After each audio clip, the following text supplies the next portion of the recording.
So in the supermarket today, Coles supermarket here in Adelaide, Australia, and in the frozen section, we're gonna get some soy ice cream. And I heard this, there was a German couple there, and I just heard the word vegetarian, and the lady said, there's nothing vegetarian, can't find anything vegetarian. I thought, she's talking to us, is she, because I was wearing this jersey, I'm thinking, and then I'm just like, no, maybe, and then I'm just like hovering around, and then I heard the word come up again, and I said, oh, you're looking for some vegetarian food? And she's like, what? She was surprised that someone was going to be helpful to her, and we got a conversation going. And, it's a very, very nice German couple, had a lot of fun there, and they love. Had Natasha, they were just looking at you, how Cindy was. She's just like, just all over it, and it was really good, just really good vegan ambassadors. So we're the first two vegans I've ever met, and so we just showing them all. Natasha's just onto it straight away, just showing them all the options and stuff like that for their daughter, granddaughter, or I think it was granddaughter, who was going to Christmas with them, and they want to serve some vegetarian food. It wasn't vegan, but just serve some vegetarian food. So we're giving them all these options, right? And so, are you serious out there about getting people, on the wagon? Would you stop in a supermarket and start up a conversation? Would you do that? Because I do that all the time, and that's why I wear this sort of stuff. And Natasha loves it as well. Just getting on that, and it feels good to share, because there's so much misinformation out there, isn't it? What chance does someone really have out there? You go to the supermarket, unless you're like, it's a big wall you got to overcome, isn't it? It's a big wall. You go in there and you're like, well, where's it even? What do you even eat? Rice is bad, isn't it? TV said rice is bad, pasta's bad, sugar's bad. So what do you even eat? What can you even eat as a vegan? What do vegans even eat? So you have all this craziness out there, for total noobs. And then you have the experienced vegans. They're like, oh, maybe I'll try intermittent fasting. Maybe I'll do keto vegan. Maybe I'll do one meal a day. Maybe I'll do a juice cleanse. Or a water fast. Or maybe I won't eat too many calories. Maybe I'll do 2,000 calories a day. Maybe I'll be raw to full, or water, or whatever, or fully raw, or no raw, or no fruit, or no oil, no sugars, no blah. Some of it's good. Cutting down your oils is a great idea. But cutting out your sugars or stuff like that is just going to be disastrous for your performances in life. I'm just going to move this because my computer's just cooking around here. Let me just turn this computer off. Wow, this keypad's going nuts. And, alright, here we go. Just bear with me for a second. Here we go. Hang on. So, you go on there and on the internet, and we said, go check out Get Fit with Natasha, blah, blah, blah. Gave them the spiel, gave them a great foot forward. But then let's say someone, Googles up, maybe they Google up my name, or they come up with all the troll stuff and the slanders and all that, and they're like, oh, wow, like, this guy was really friendly in person, he looked really fit, and he's like a murderer, he's like a this, he's that, he's whatever. So people were like, oh, a vegan, what? No, don't do that, it's crazy. So that's why the vegan world is gaining traction, but at the same time, there's so much infighting in the vegan community. I mean, my biggest haters are vegans, apparently. They claim to be vegan. So me out there just trying to create a Durianrider world where everyone's riding bikes, carving the fuck up, getting slim, lean, getting results. Okay, they just dropped out then. Things screamed over. Yeah, so I'm just out there trying to create this Durianrider world where people are killing it on YouTube, making enough money by helping other people, creating value, creating community, riding bikes, carving the fuck up, eating incredible fruit. Say we went to the fruit farm, spent $120 on cherries. Average person can't afford that, unfortunately, because it's such a fucked up world. It costs more for a meal of cherries, 2 meals of cherries, $120. And it is local organic cherries, high quality, $120. That's not many people in Australia can afford that for a meal. So like what, And so that whole culture is dying off. When these people have the cherry farm, when they retire, that cherry farm's just getting bulldozed, and it's gonna be a house on top of that. Because people don't want to be fruit farmers, because fruit's got sugar. Sugar makes you fat. And if you go vegan, you eventually come across people on YouTube who'll go, oh, I don't eat too much sugar. A little bit of fruit's okay. Maybe you come across a fruitarian and say, oh, fruit's great, but not too much, a handful a day, because your stomach's not that big. If you eat more than that amount of cherries a day, you get obese. But Durianrider and Natasha, they're too lean, too skinny. So it is fucking crazy out there. And it just shows, am I serious? Are you serious at getting the message out there? Because there's constant resistance. I used to think back in 2008, when I got into YouTube, I didn't get on YouTube because I was going to make money. That was maybe 2012, 2011, I started making a few dollars a day. But those first 3 years, I was like, this is a great way to reach people and share the community and build the vibe. Because I was going to Thailand by myself, you know, there's no one there. And so I'm like, I'm eating all these incredible durian and mangoes, and I'm like, how do I bring people over here? You know, 2007, brought Freely over, and Grant and all these other crew, and it started popping up more and more and more. And people started making YouTube videos. Matt Monarch went over there, and it just started growing on more and more, you know, by YouTube. And that was the goal, was to create community, because community creates change. More people buying fruit and bikes and, you know, vegan foods and stuff like that. But now the vegan thing's grown so big that it's become this big money spinner. And there's a company called Vegan Athletic where they're making jerseys for like, you know, $180 or $150. I'm like, why? They come from China for a couple of bucks and you sell that much. And you go to a vegan restaurant, you can spend hundreds of dollars for a meal for two, you know? Or you can buy some rice and toast or whatever for cheap. So a lot of people have gone into this vegan world going, wow, there's a lot of money to be made here. And they're just overcharging for what I find is, you know, deplorable. A cycling jersey shouldn't cost more than, you know, 40, 50, 60 bucks. You know, it shouldn't cost, you know, a lot of money to go to a restaurant and eat starches. Starches are fucking cheap, man. You know, how can we charge someone crazy money for, you know, whatever? I mean, people will pay it, but what we're doing is we're creating a small little clique, a small niche of people who've got money. You know, even organic stuff is very expensive. And I can empathize with organic farmers, how hardcore it is, but you know, we live in a fucking crazy world, man. It's fucking crazy. So if you want to get the bigger message out there, then you gotta live and fucking work hard and expect massive resistance. And most people aren't gonna do that. If you took the money out of YouTube and Patreon, how many vegan channels would really still be going? I'll maybe think of 2 or 3. Seriously, I know most of these people. We took the money away from them, they'd be like, what? YouTube? Fuck that, I ain't doing that. And that's really sad. So that is a little bit depressing to think of that. And hopefully that doesn't happen. Hopefully people stay on YouTube because they are making money and spreading that message. But unfortunately, a lot of people just, you know, all they give a fuck about is you know, chasing the coin. And you'll find the more money they make off YouTube or Patreon, the less content they actually put out. Yeah, everyone does that, don't they? Almost everyone, 99% of them do that. The more money they make, they just like kick back and like, yeah, man, I'm a fucking gangster, man. I'm verified. That's all good.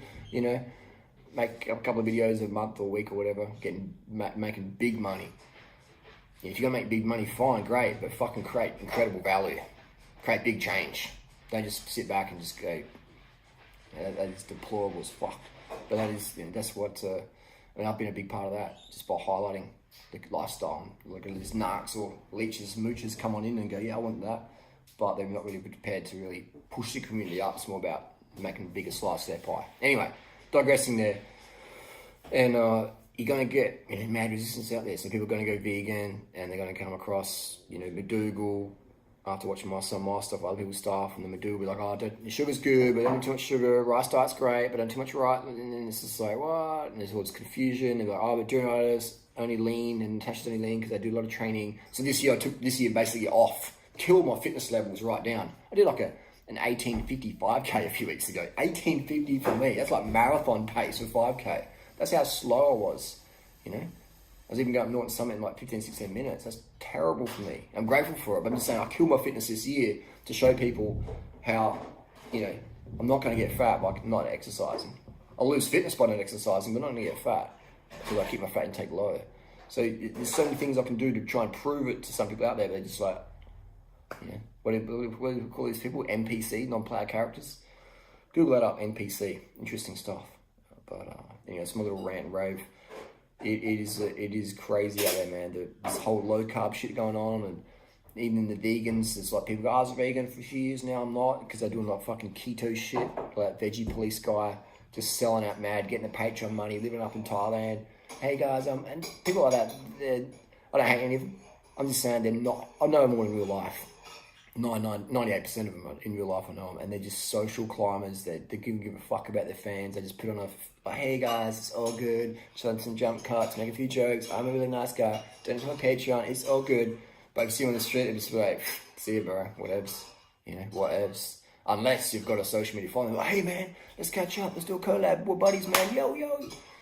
So it is very sad, that reality out there. It's just how humans are, man. We're just like these naked, conceited narc monkeys. don't give a fuck about anyone but ourselves, unfortunately. What can I say?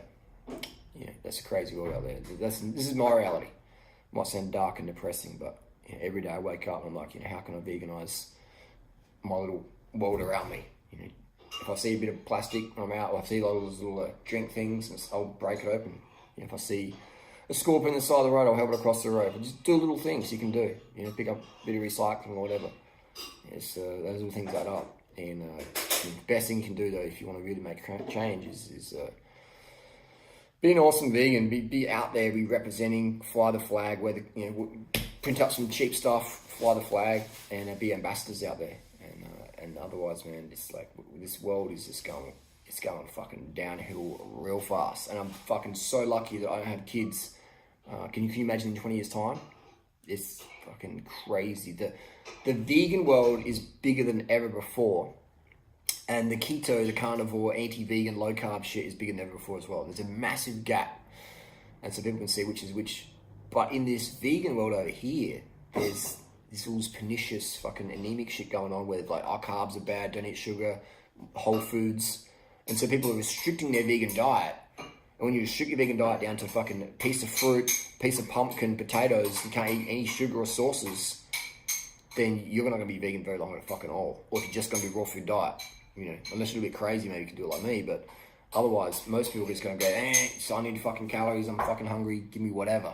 And you see it on YouTube all the time, man. These people out there who I was 80-10-10, I was like whole foods vegan, and then just go fucking full circle back to fucking eating meat and really promoting it, That veggie police too is a great example.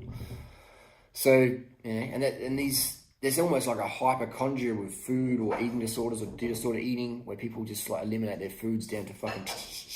And I stopped doing a raw food diet because I was like, shit, my power's dropping off. I'm struggling to hold 250 watts. And I'm thinking, that's not vegan's fault. That's not, raw food's fault. It's just fucking hard to get enough calories because it's hard to find quality fruit. It's fucking, even Bill Gates would struggle to get enough high Brix value fruit. And so if that's just reality living. If you can find the Brix value fruit and get enough calories for your lifestyle, then you can do it. You should definitely do it. But so I didn't go out there and say, hey, raw food didn't work for me. Raw food's bad, it makes you whatever. I just said, the truth is, to find enough calories from quality fruit all the time, it's fucking hardcore. It's hard. Especially if you want to be an athlete. If you're sedentary, raw food diet's quite easy. It's quite easy because you're not really doing much. But even then, if you've got a partner or kids or whatever, you're going to need more calories. That's why I see most people on raw food just, have these emotional yo-yos up and down, or they go out and eat fucking God knows whatever food they're eating.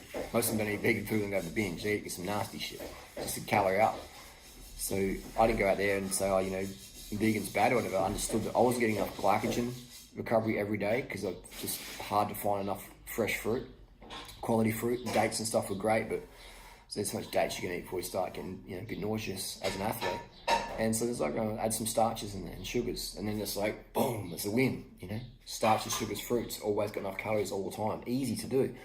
But again, you get out there, people get out on the internet and people out there will be like, oh, fruit's bad or rice is bad or, I saw the other day there was this steroid dude. I got nothing wrong with people take steroids, but if you're going to lie about it and say it's because you're keto or because you're 1 meal a day or whatever, then you're a fucking fraud, man. It's fucked. If you're on steroids, just fucking own it, if your physique is because you're on steroids, because you're swollen and that, don't claim it's because you're fucking doing intermittent fasting, man. Just be honest about it. Otherwise, you're just misleading people and then never get the results you're getting because they're never taking the shit you're taking. Just share your fucking cycle so everyone can benefit from that. And so we have all this shit out there.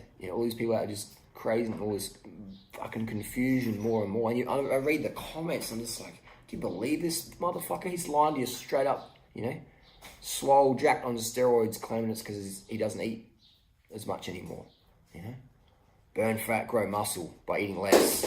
It says no bodybuilder ever, unless they're trying to sell some keto fucking plan. So it is a crazy world out there. This is more and more competitive, more and more cutthroat, more competitive for jobs, for housing, for likes on Instagram, for subscribers on YouTube, for AdSense money, Patreon donations. The fucking competition just goes more and more and more. It's fucking nuts, man. We're just having this human explosion. And people are, there's plenty of room on the people from the planet. There is. But we're not going to live all peacefully, are we? Because we're fucking humans and we're fucked like that. So all these people out there who say, we need to have more and more kids. It's like, why don't we fucking help the kids that are here? It's 153 million orphans. Imagine 20 years' time, what's going to be going on. The competition level in 20 years' time for your kids. Come on, man. It's back and be real. Let's be real. Even Natasha, Natasha's 20. The competition I see with, her peer group, her generation is fucking nuts compared to my gen. It's fucking crazy, man. It's saddening. Very saddening. Anyway, that's the down talk there before dinner. Thanks for listening. Share your thoughts, comments down below. What's on the menu, Natasha? Rice and vegan soy fish. Vegan soy fish. With like lemongrass, ginger and garlic. Sounds tasty. Looks very, very tasty. There you go. Living the dream every day. Carving the fuck up. No one's gonna live no dreams without carbs. Gotta carb the fuck up.